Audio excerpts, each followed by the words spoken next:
देखो अब बहुत अहम पॉइंट है ये, हमें पढ़ना है 1% कंपनी, ठीक है। This is based on the base of members, जो मैं अभी पढ़ा रहा हूँ on the base of members पढ़ा रहा हूँ मैं, ठीक है। On the base of members पढ़ा रहा हूँ मैं आपको, जो टाइप्स ऑफ कंपनीज हैं। देखिए टाइप्स ऑफ कंपनीज हम क्यों पढ़ते हैं, पहले ये भी जानना बहुत जरूरी है। जब हम ये जानेंगे तभी हम इसको अंडरस्टैंड भी करेंगे कि हम क्यों ये चीजें पढ़ रहे हैं। देखिए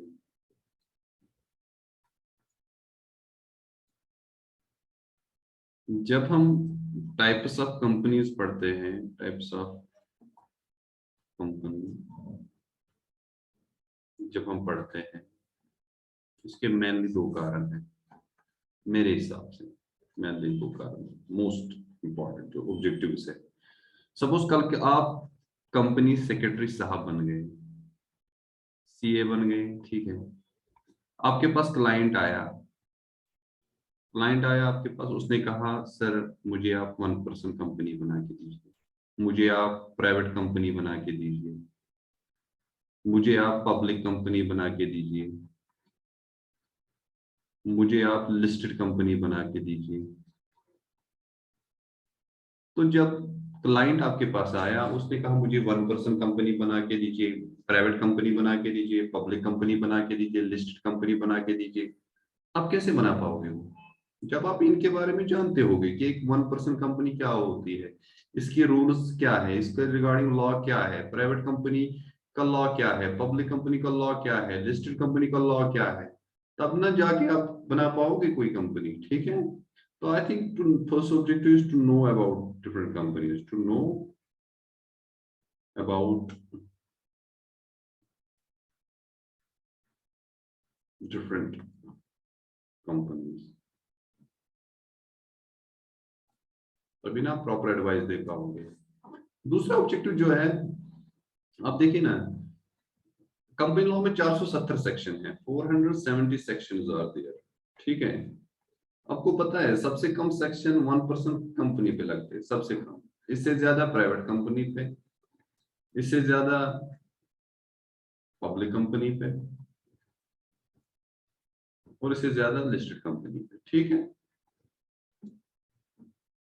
तो किस कंपनी पे कौन सेक्शन लगेगा ये भी तो तभी जान पाएंगे जब हमको पता होगा कि कौन सी कंपनी क्या है।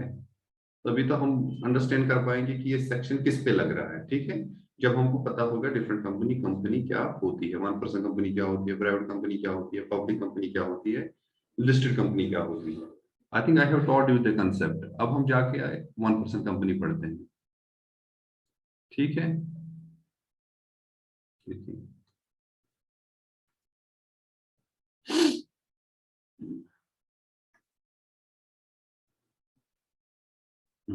देखिए मेरे साथ आप पढ़िए 1% कंपनी क्या होती है। देखो लॉ ने डिफाइन किया सेक्शन 2 क्लॉज 62 में, हाँ 1% कंपनी पूछूंगा मैं कल किस सेक्शन में डिफाइन किया है, ठीक है। 1% company means a company which has only 1% as a member. अब 1% कंपनी होती क्या है, जिसमें सिर्फ एक ही पर्सन मेंबर होता है, ठीक है, 1 मेंबर, ठीक है। पहला पॉइंट तो यही बता दिया, सीधा इतना बता दिया। अब बाकी चीजें कहाँ से आ रही है, अब ये जो चीजें आ रही है रूल से आ रही है, रूल 3 से आ रही है, ठीक है, कुछ और रूल से भी आ रही है। देखिए पहली बात क्या बताया, a person shall not be eligible to incorporate more than 1% company और become nominee in more than one such company. Suppose मैं हूं, अगर मैंने एक कंपनी 1% कंपनी इनकॉर्पोरेट कर दी तो दूसरी में नहीं कर सकता, ठीक है, यही बोला इसने, ठीक है। तो नहीं कर सकता, या नॉमिनी अगर मैं बनना चाहूँ, अगर मैं ऑलरेडी एक 1% कंपनी में नॉमिनी हूं तो दूसरी कंपनी में मैं नहीं बन सकता, ठीक है।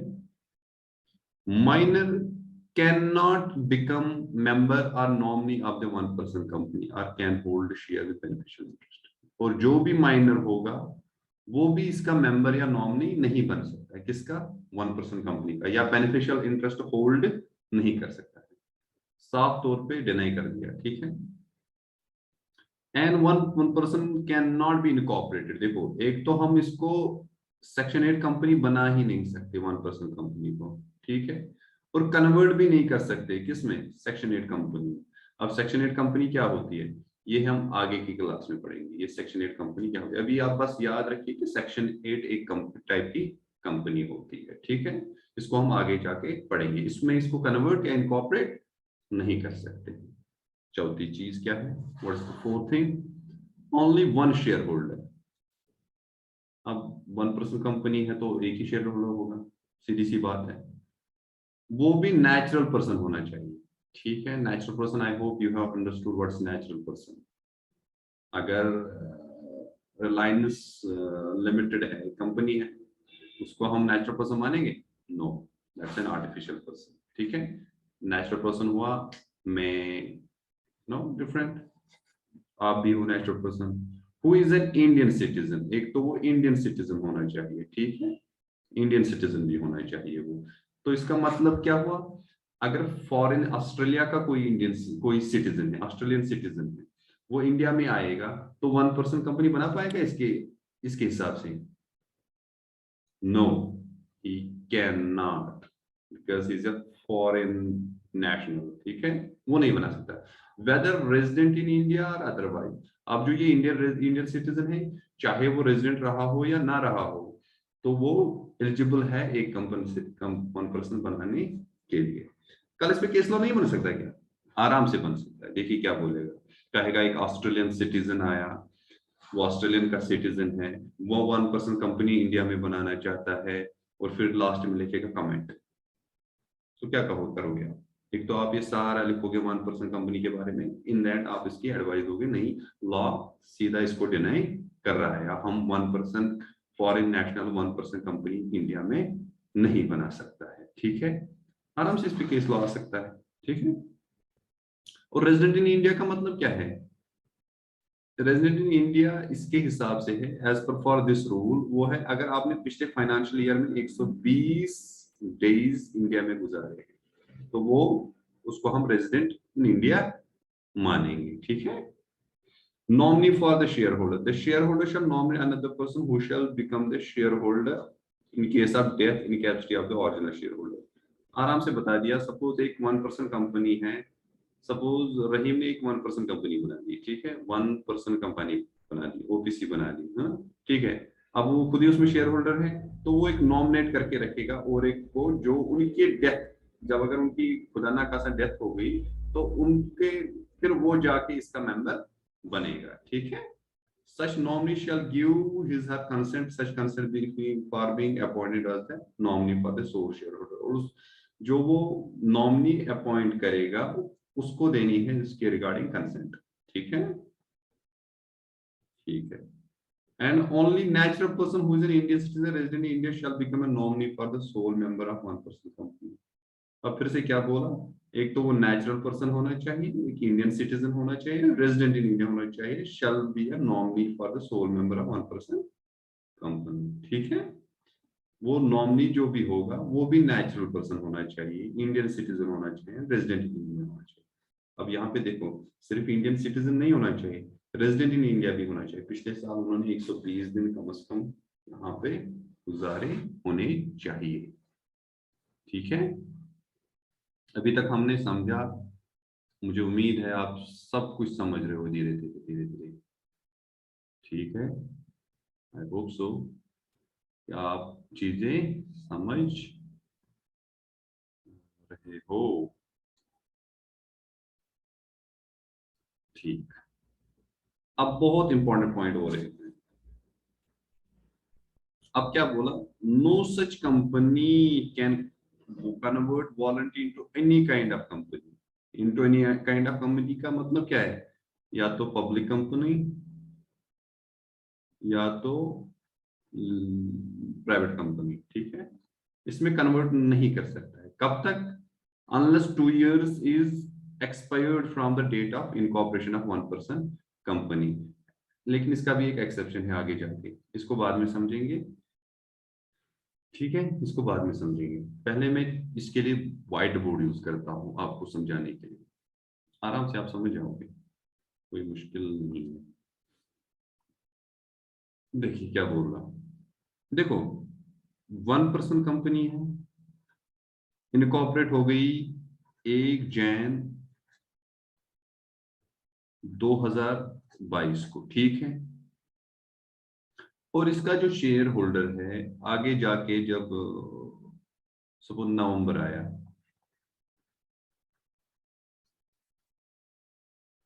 9 नवंबर आ गया, ठीक है। और यहाँ पे उसके दिमाग में आ गया मैं इसको कन्वर्ट करता हूँ किस में, प्राइवेट कंपनी में, ठीक है। कर सकता है क्या? नहीं कर सकता। क्यों? क्योंकि इनकॉर्पोरेट होगी 1 जनवरी 2022 को। और यहां से आप टाइम लीजिए, यहां तक कितना हो गया, ऑलमोस्ट 10 मंथ्स प्लस 9 डेज, इतना ही होना टाइम। तो लॉ क्या कहता है, अनलेस के 2 साल होने चाहिए from the date of incorporation. It means एक तो ये 2022 का साल पूरा आएगा इसमें, फिर जाके 2030 भी आएगा, तो 1 जनवरी 2024 को फिर इसको वो कन्वर्ट कर सकता है। 1 जनवरी 2024 को जाके वो इसको कन्वर्ट कर सकता है किसमें, प्राइवेट कंपनी में या पब्लिक कंपनी में, ठीक है। उन 2 साल से पहले नहीं कर सकता, और इस पे केस लॉ नहीं आ सकता।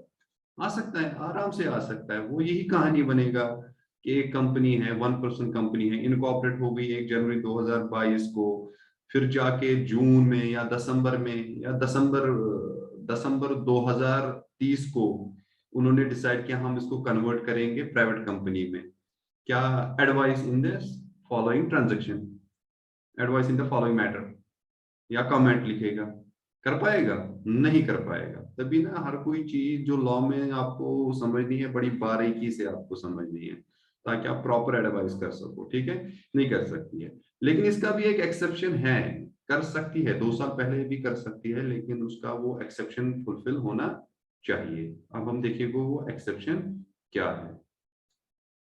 अगर आपका paid up share capital exceed हो गया, हम आप लोगों ने paid up share capital exceed कर दिया कंपनी में, ठीक है, एक्सीड कर दिया बियॉन्ड 50 lakhs, ठीक है। या और दूसरी चीज कर दी, टर्न ओवर इसका एक्सीड हो गया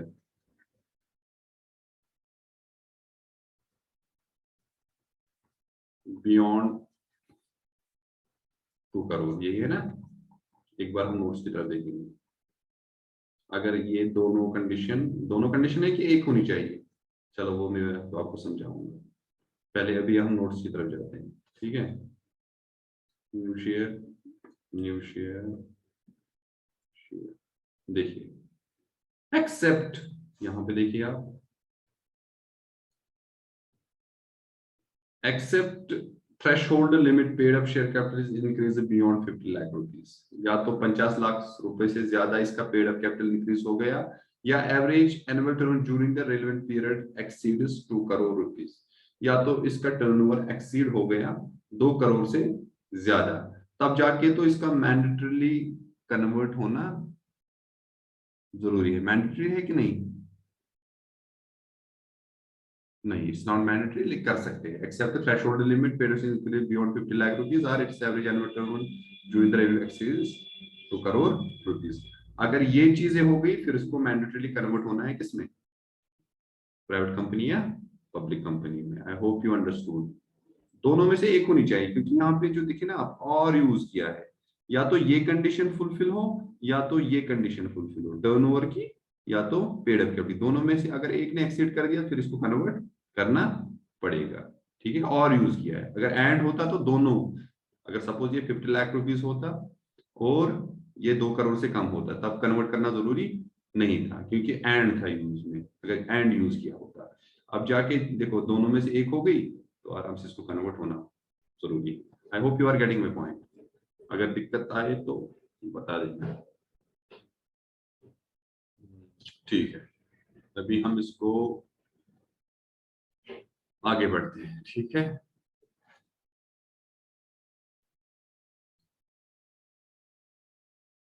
अब पढ़ना है हमें सुमाल कंपनी, ठीक है।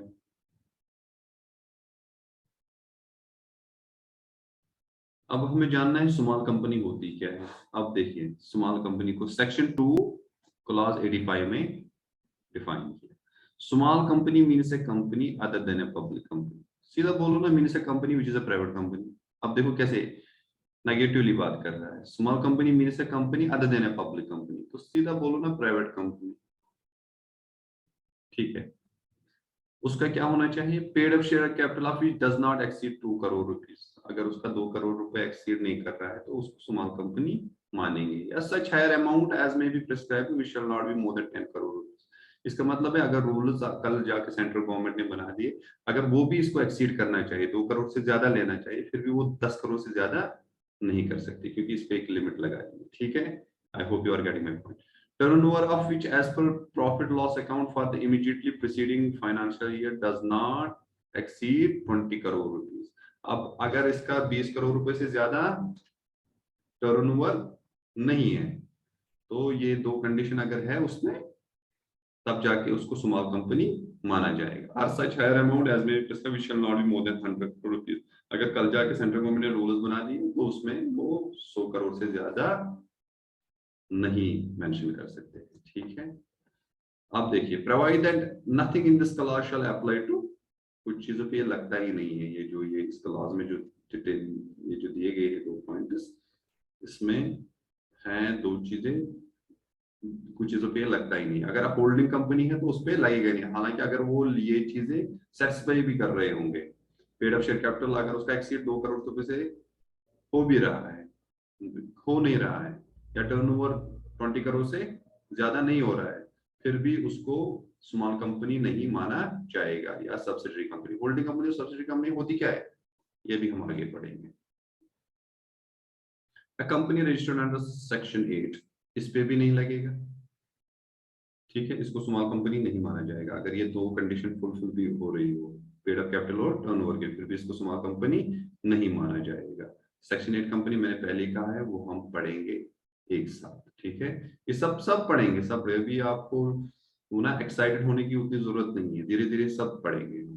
या ए कंपनी और body corporate government by any special act, कोई कंपनी जिसके लिए कोई स्पेशल एक्ट पार्लियामेंट ने बनाया है, तो उस पे भी ये नहीं लगेगा। ठीक है, I hope you have understood this. अब हम आगे बढ़ते हैं। ठीक है,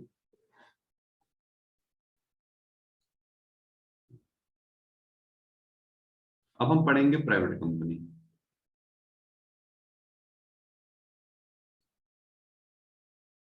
प्राइवेट कंपनी होती क्या है।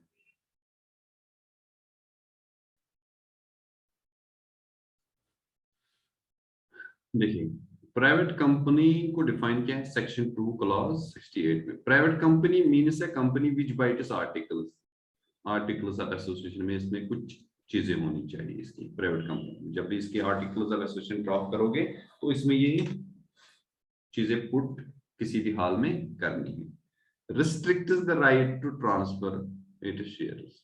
नंबर 1 उसमें जो होनी चाहिए, रिस्ट्रिक्शन होना चाहिए right to transfer it shares. अब यहाँ पे रिस्ट्रिक्ट वर्ड किया है यूज, ट्रांसफर तो कर सकते हैं लेकिन कुछ रिस्ट्रिक्शंस लगा सकते हैं, लेकिन प्रोहिबिट तो यूज नहीं किया ना। अगर प्रोहिबिट यूज किया होता तो हम ट्रांसफर ही नहीं कर सकता था। ठीक है, तो it is restricted, so they can restrict the right to transfer it shares. ठीक है, except in case of one person company limit the number of its members to 200। 1 person company में क्योंकि एक ही मेंबर होता है तो उसको एक्सेप्शन बना दिया। ठीक है, उसको एक्सेप्शन बना दिया, इस वाले को एक्सेप्शन बना दिया।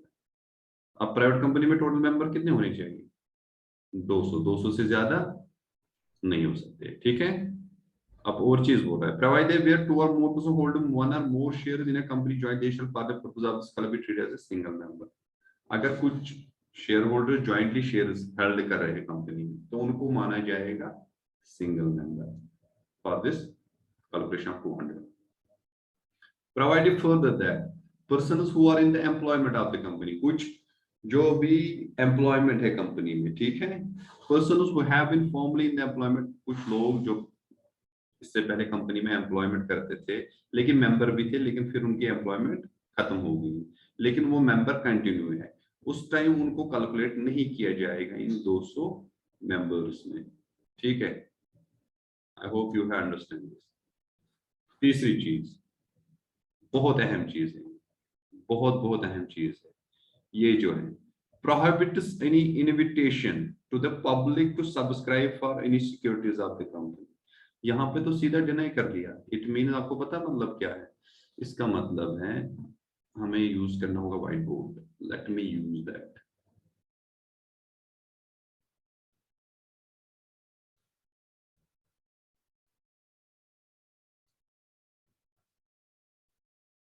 जो तीसरी जो प्रोहिबिशन होनी चाहिए, आर्टिकल्स ऑफ एसोसिएशन, जो तीसरी चीज होनी चाहिए, उसका मतलब है, देखो क्या बोला, ये तो प्रोहिबिट करना चाहिए any invitation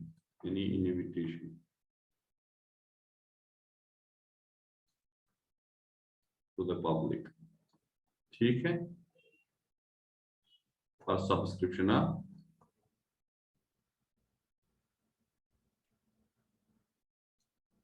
securities। इसका का मतलब क्या है? इसका मतलब है एक प्राइवेट कंपनी कभी पब्लिक इशू ही नहीं ला सकती है।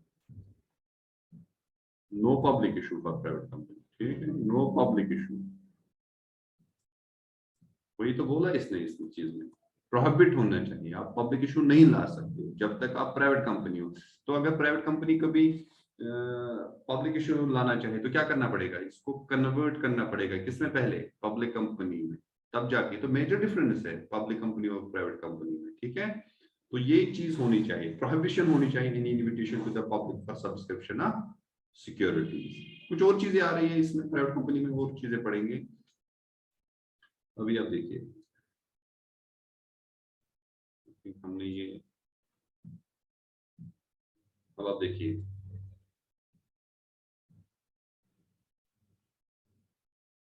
अब देखिए और एक चीज, सेक्शन 3 सबसेक्शन 1 क्या कह रहा है? Private company may be form for any lawful purpose by 2 or more person.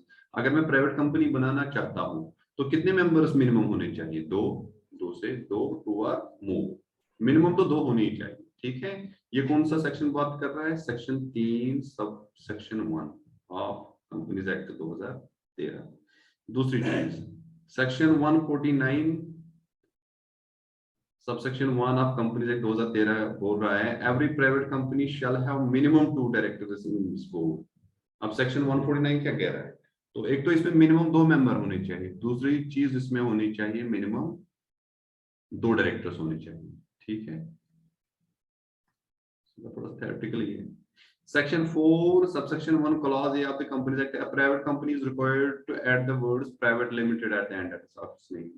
अब प्राइवेट कंपनी को अगर एंड में क्या यूज होगा? अगर कोई भी प्राइवेट कंपनी बनाओगे, सब रहीम, हमने बनाई रहीम, रहीम कंपनी बनाना चाहता है, प्राइवेट यूज जरूर करना पड़ेगा, प्राइवेट फिर लिमिटेड। ठीक है, ये तो यूज करना है। कौन बता रहा है? Section 4 subsection 1 clause a of companies act 2013। अब आप आइए पब्लिक कंपनी पे, फिर से section 2 sub clause 71 of companies act 2013। A public company means a company which is not a private company। क्या डिफिनेशन है यार, क्या डिफिनेशन है?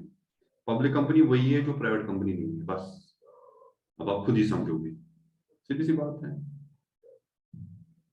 अब पब्लिक कंपनी में 2 डायरेक्टर हो सकते हैं, अब तो सीधा बोल दिया ना वो प्राइवेट कंपनी नहीं है, तो नहीं हो सकते। अब 2 मेंबर इसमें हो सकते हैं, कहाँ के 2 हो सकते हैं? जब पब्लिक कंपनी बोल दिया, public company means a company which is not a private company, 2 member किस में होते हैं? प्राइवेट कंपनी में। ठीक है, तो कुछ इसके फीचर्स कुछ डिफरेंट ही होंगे। जैसे सेक्शन 3 सबसेक्शन 1 जैसे वहां पे बात कर रहा था, अब यहाँ पे public company mean may be form for any lawful purpose by 7 or more person. तो इसमें कितने मिनिमम मेंबर होने चाहिए? 7 या ज्यादा। ठीक है, section 149 subsection 1 of companies act 2013 every public company shall have minimum 3 directors. कम से कम इसमें 3 डायरेक्टर्स होने चाहिए। प्राइवेट कंपनी में 2, पब्लिक कंपनी में 3। प्राइवेट कंपनी में कितने होने चाहिए मेंबर्स? 2, और पब्लिक कंपनी में 7। ठीक है, A public company is required to add the words limited. अब इसको देखो, सिर्फ लिमिटेड यूज हमें करना है, प्राइवेट लिमिटेड नहीं करना है। प्राइवेट लिमिटेड प्राइवेट कंपनी करेगी, लिमिटेड पब्लिक कंपनी यूज करेगी। ठीक है, I think you have understood this thing.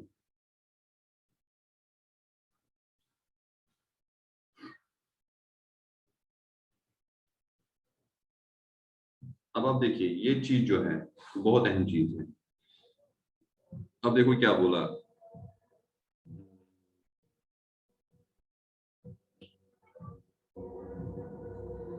अब मेरे साथ चीज, और देखिए क्या बोला। अब बोला a private company that's a subsidiary of a public company will be considered a public company। अब देखिए, अगर आपकी होल्डिंग कंपनी, वही तो बोला, अगर आपकी होल्डिंग कंपनी पब्लिक कंपनी है और जो सब्सिडरी है वो प्राइवेट कंपनी है, लॉ कहता है मैं इसको प्राइवेट कंपनी नहीं मानूंगा, इसको मैं पब्लिक कंपनी ही मानूंगा। ठीक है, इसका मतलब क्या हुआ? इसका मतलब है जो भी पब्लिक कंपनी पे लॉ लगता है वो आप जाके इस पे लगेगा। Though by it is article its a private company, but the law which will implement on it will be like as it is a public company. तो जो इस पे लॉ लगेगा, लॉ समझेगा ये एक पब्लिक कंपनी है। ठीक है, ठीक है। तो आज के लिए इतना ही। आज हमने क्या पढ़ा? टाइप्स ऑफ कंपनीज हमने पढ़ा, on the basis of members हमने पढ़ा।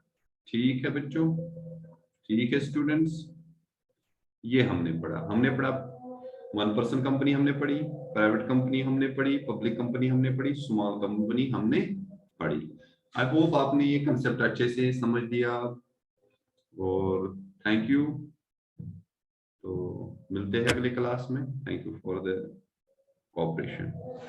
Okay, bye, take care.